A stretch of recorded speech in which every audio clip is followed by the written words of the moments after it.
celui qui était le chef d'état-major de la gendarmerie, il est clairement indiqué et pièce à l'appui que d'abord, premièrement, le colonel Bienvenu avait été nommé en juin 2009, c'est-à-dire des mois avant même la prise du pouvoir par le CNDD, et qui avait à sa tête le président Dadis. Et qu'il avait été nommé non pas en qualité de directeur du centre, mais uniquement en tant qu'instructeur.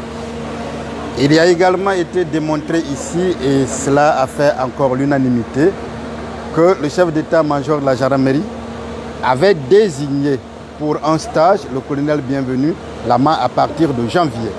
Ce qui fait que le document produit par le colonel Aguibou est un faux, ne peut tenir, parce que l'intervalle 2009-2010 qu'il indique comme étant un intervalle pendant lequel le colonel Bienvenu avait été directeur, ça ne tient plus. C'était une certitude. Et la certitude est allée plus loin puisqu'il y a eu une confirmation de toutes les parties.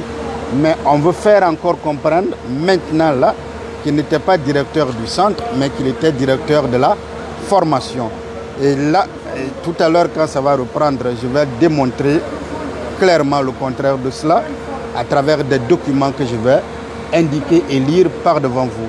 Il y a déjà une véritable évolution quant à la situation pénale du président Dadis. Il est donc certain qu'on ne peut plus le relier, en tout cas pas à travers le colonel Bienvenu Lama, à ce que les gens indiquent comme Kaléa. N'oubliez pas qu'on veut faire comprendre à tous que ce sont des recrues de Kaléa qui seraient arrivés au stade faire et c'est pourquoi nous sommes d'ici.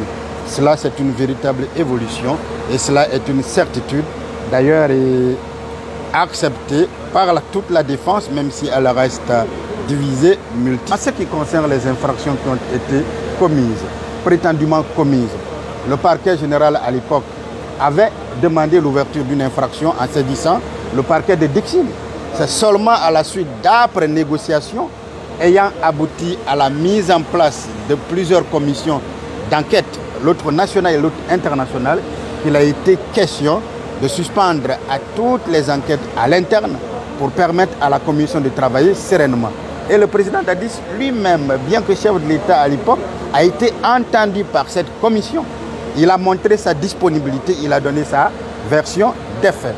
On ne peut donc pas aujourd'hui lui reprocher le fait de n'avoir pas posé tel acte pour sanctionner tel ou tel autre, parce que tout simplement, il ne pouvait pas le faire, étant entendu que lui, il ne peut agir que sur la base d'éléments qui lui sont fournis par ses subordonnés, ce qui n'a jamais été fait. Et je mets quiconque au défi de démontrer que le président Dadis a eu ces éléments-là contre telle personne nommément désignée pour sanctionner et ne l'a pas fait.